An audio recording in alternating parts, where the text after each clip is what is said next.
welcome to this video. In this video, we've got 5 reasons why businesses are making mistakes at the moment and not being able to reach their full potential. Now, I don't want to just be telling you all about my 5 reasons, but I've actually brought a guest along to come and tell her reasons as well. So I like to introduce Sabrina. Sabrina. Thanks, Aaron. So I think one of the things entrepreneurs don't like to talk about is their mistakes. And I think that's a bit of an ego thing, because sometimes as entrepreneurs, you know, we want to show the world that we're doing amazing, but we've all made mistakes. And if you haven't made any mistakes in your business, then you're either going to, you need to own up to some that you have, or you're not taking big enough risks. So we're going to be going through all 5 of these so you can try and prevent some of the mistakes that we've made when we've been able to scale businesses, but make sure that you stay till the very end, because I'm going to throw in a bonus one which will really hopefully help you avoid this in the future. Now, if you're liking this kind of comment, please make sure that you like, you subscribe, and if there's any mistakes that you'd like to share as well and learning curves about how you've got through them, then feel free to comment down below.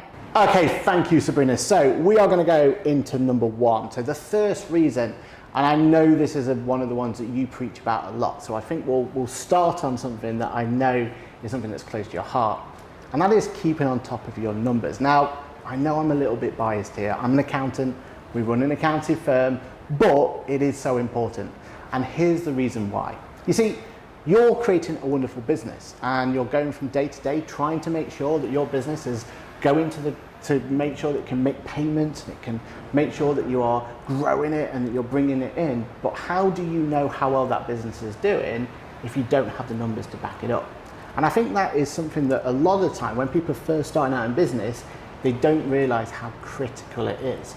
And one of the things that I've always said, and I'll say in all of my content, I'll continue to say it, is when you first start out in business and you're starting out figuring out what it is you want to do with yourself and how your business is growing, if you start there and get the numbers right then it just becomes a bit of a scalability game, and you'll just realize that once you've figured it out in the simple stages, then as your business gets a little bit more complicated, then you'll be able to keep more and more on top of it. Or you'll figure out that actually this is the time I need to outsource it. The worst thing you can possibly do is sit there and not look at your numbers, completely bury your head in the sand, like some people may have done in this room. I'm not pointing any fingers, but there is definitely an opportunity out there for you to keep on top of those numbers. And doing so will just put you in that right state of mind throughout the rest of your business. Sabrina, what do you think to that? Yeah, it's really important. Like when I first started my business, my first one, my tennis company, you know, we were getting a significant amount of money. I thought we were doing really, really well. I was, 20 years old, going into this new business, and oh my goodness, I spent so much money on staffing, on equipment, on branding, on like just so many stuff that I just didn't need to, because I wasn't keeping on top of it. Now, we never went into a loss, but it also meant that our profits were significantly reduced because we had so many expenses.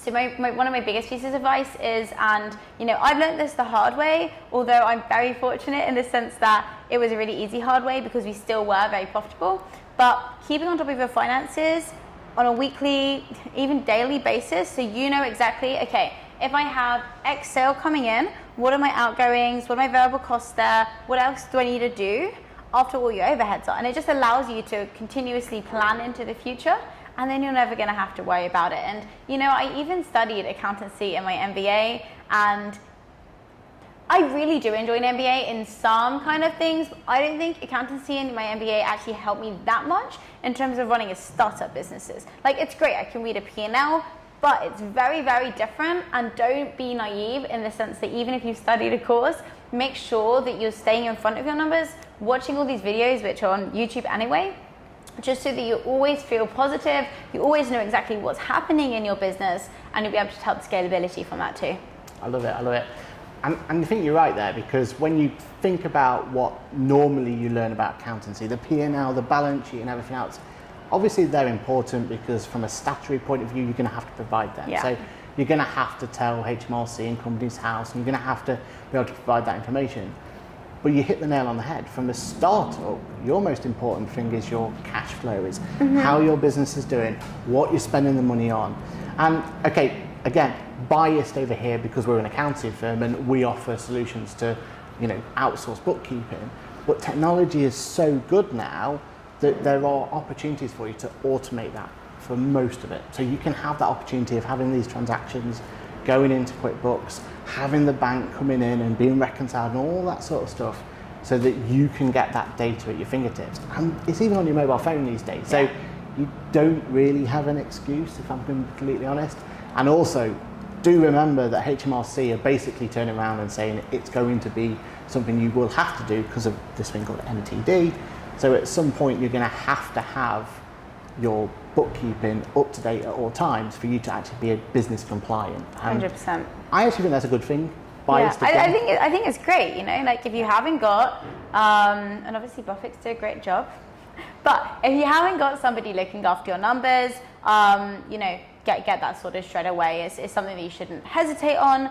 I'm really excited. We've been working together for quite a while now as well. I feel super confident in what we're doing, but maybe I would have liked that 5 years ago. So I think when you're starting out, don't be naive. And yes, accountants cost sometimes a little bit of investment, but you just got to think about the investment that you're saving by having an accountant. I love it. Okay, so what's number 2? So one of the biggest second mistakes that a lot of businesses do is that they don't create themselves a business, but they create themselves a very well-paying job. Now, a lot of business owners are frustrated at their work, they don't feel valued, they have an incredible idea, they're incredibly good at what they do, whatever they want. That's the reason why they're starting a business. So the last thing they want to do is then become their own boss and be working ridiculous hours a day because it's not scalable. Now, there's nothing wrong with starting something on your own, but it's really important to define the difference between a solopreneur and an entrepreneur. There's solopreneur, I think, is great for some people, and an entrepreneur is great for some people. There does need to be a differentiation in both. So a solopreneur ultimately is somebody who generally is, a kind of a one-man band, or they've got a really small team. They're likely a technician. For example, they do the trait that everybody else is buying into, and therefore people are buying into them as a brand. And there's only so much that you can scale there in the relative scheme of things because they're reliant on that particular person. And the difference between running a business, you want to make sure that the business isn't dependent on you as a person and a time set. So for example, if you were going to leave the business for a week, 2 weeks, you would still be getting that income in because you have a team who are able to do the fulfillment, they're able to do everything. And it's really important to create this balance because I think it's not talked about enough, the difference between a solopreneur and an entrepreneur. And there's also nothing wrong with going down one of the two routes. But if you are really wanting to scale and build up a business, you just need to make sure that you don't fall into the solopreneur trap, which is where somebody's paying for your time and your skill set rather than paying for the services that your company provides. I suppose the other way of looking at it, though, is there's nothing wrong with figuring out at what point in your career or your business life cycle or whatever point it is to go, right, actually, this is the point when I want to move from one to the other. Because you can move, you can switch lanes, can't you? Yeah, for sure. You're never going to be stuck in that one lane and that's all you can do. But I think you're right. Knowing, first of all, that you're in a particular lane is the most important bit, isn't it? Because maybe it's that, you're going from one to the other because you want to scale, but maybe you're also thinking about winding down a little bit. And that's another option where you want to move it from there. So I think that's great advice there, because I think what you've hit the nail on the head there is more than anything else is saying, right, first of all, make sure you understand what lane you're in, and then at that point you can then go through and try and figure out what it is. So I think that's going to work well. And we're all in different areas of life. Sometimes if, for example, you really wanted to travel, or you had a family, or you kind of still loved your job but you wanted a side hustle, you don't really know, or you don't want the stress of having to run and to scale a business, that's when maybe you go down that solopreneur route, which is incredible because people get to really see how incredible you are.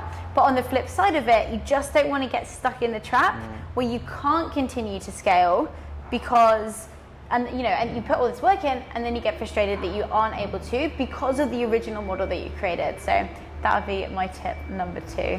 I love it. So tip number 3. Now, this is one that I definitely, here at Boffix, was one where we didn't take it out from day one, and it did cause us a few issues as we started to ramp up and grow up. And the whole thing that you've got to think about is when you are starting a business, one thing someone will always talk to you about is systems. Yay! Systems. Now, everyone loves a good system, and everyone loves thinking about how systems can help you basically automate your business, get your business moving forward and running. And either you're going to use fancy tech to do it, or you're going to be actually thinking about putting your opportunity where you're going to be able to scalability, like you've already said. Now, the thing that you've got to remember though is whatever system you go for, whatever systems you've put in place, you need to be able to make sure that they're adaptable and that you have the ability to be able to go in there and actually make some changes to them at any point in time. And B, you've got to think about the future. You've got to think about the scalability of that particular system. Is that system that you're spending all this time for going to look after you now, but is it also going to be able to look after you in the future as well? And I find that really important. And I know we made some mistakes there. We were up to a point where, we were getting in these leads and not actually dealing with the leads properly, for example, because our systems weren't designed for more leads coming in than whatever number it was. Now, we learned the hard way there. What do you think? Is that something that you've ever experienced before, or? I love systems. I really, really love systems. SAPs as well, standard operating procedures, making sure that either you're reliant on technology during all of this, or you have a role that if somebody in your team walked away from the next day, somebody else could jump in, read through the document and understand how everything goes. Running an events company, we were line by systems. Probably again, one of the reasons why maybe you should start up a smaller micro company is to learn how to get those into place and how exactly they work. But yeah, they're absolutely key. They are very boring to do. They can be very fun to do if you have a bit of a nerdy side of you. But they are key, because ultimately otherwise you're reliant on people. And if, for example, your staff member left and they knew everything about the business and they haven't documented it everywhere, then you're going to have to start the whole process of training again. Or on the flip side, if you can move everything into technology, then you're becoming a lot more efficient, and you can play to that to your advantage too. I love it. So you've heard it here first. We're going to have a line of merch now saying I love systems coming soon. Okay, so let's go and look at number 4 then. Tip number 4, Sabrina, take it away. Thank you. Going into point number 4, we're thinking about who exactly we should be hiring and when we should be hiring them. Now, we know as a business owner, you have a certain amount of time every single day, and how exactly do you expand the team? Now, you've really got to think, as your business, what do you have to be focused on? And that is revenue generating activities. What's going to be bringing the business forward and allowing your skill sets to be able to do that.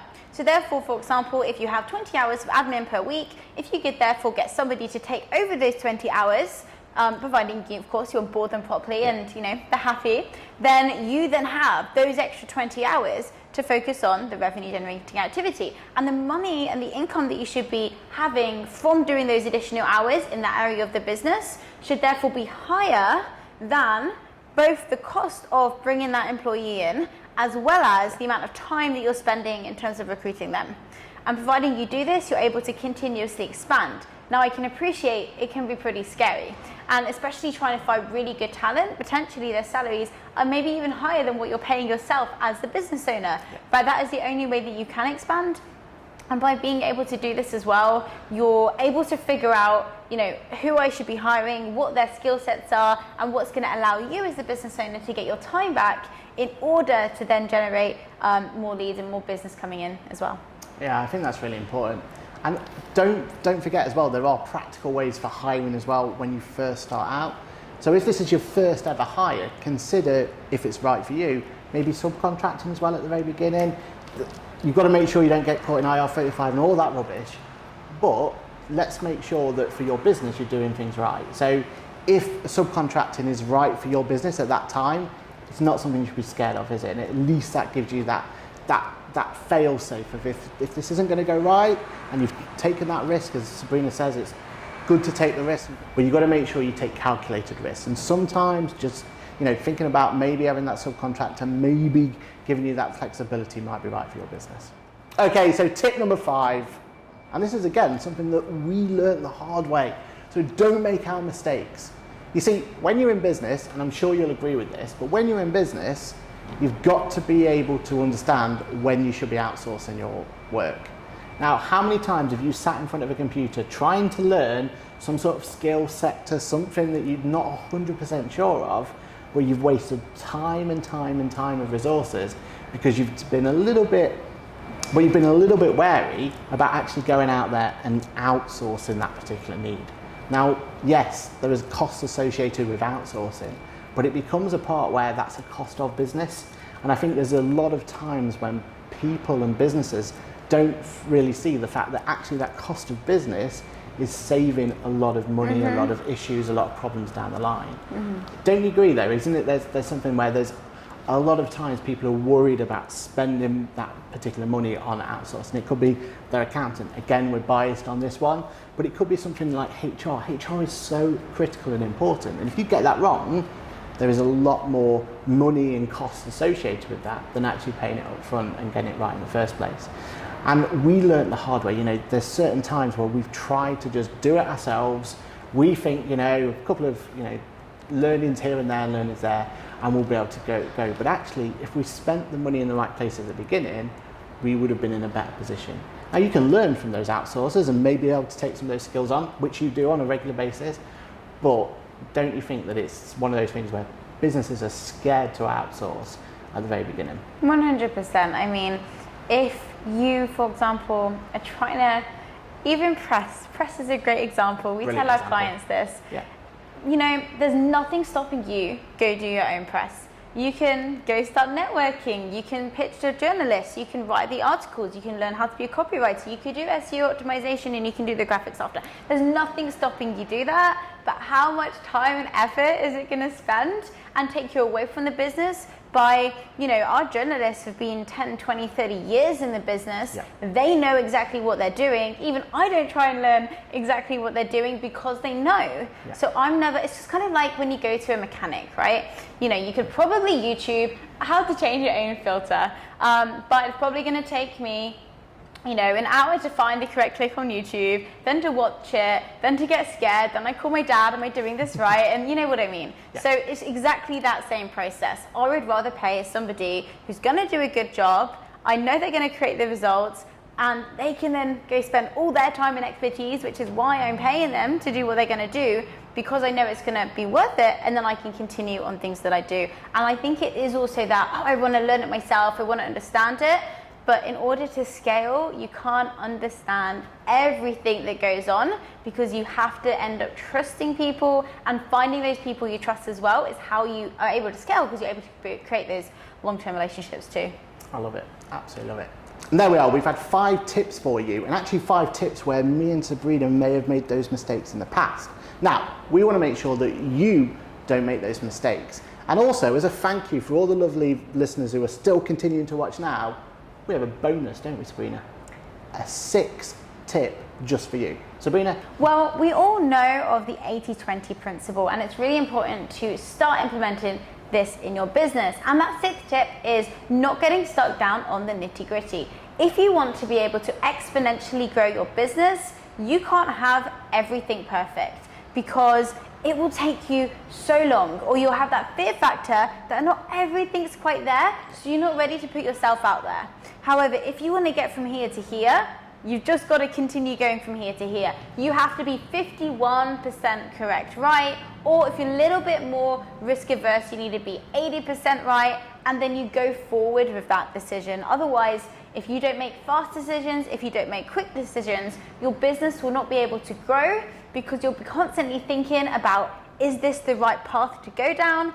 And therefore, and you know, I've done the same in the past. When I've been hesitant, I've had competitors try and do the same, because I wasn't scaling to that level as well. So it's really important to just make the decisions, but also, and when you have a team, allow them to make the decisions, so that your company can continue growing, and you're not letting that nitty-gritty slow you down. Absolutely love it, and thank you so much, Sabrina. I think that was a perfect final tip for everyone. And that's it. That is our 5+1 bonus tip for everyone about making sure that you succeed in business. I've really enjoyed this one. I want to thank Sabrina. Thank you so much for coming along and being able to give us her knowledge. Now remember, this video is all about you. So if you do have any tips or questions you want to ask, then put them in below. And if you've got some questions for Sabrina as well, we're sure to pass them over to her. With that then, I just want to say thank you to Sabrina. She's been absolutely brilliant giving us some tips, tricks to make sure that you don't fail in business. My name's been Patrick. As always, been an absolute pleasure to do this video for you, and I'm sure I'll see you in the next video. Bye for now.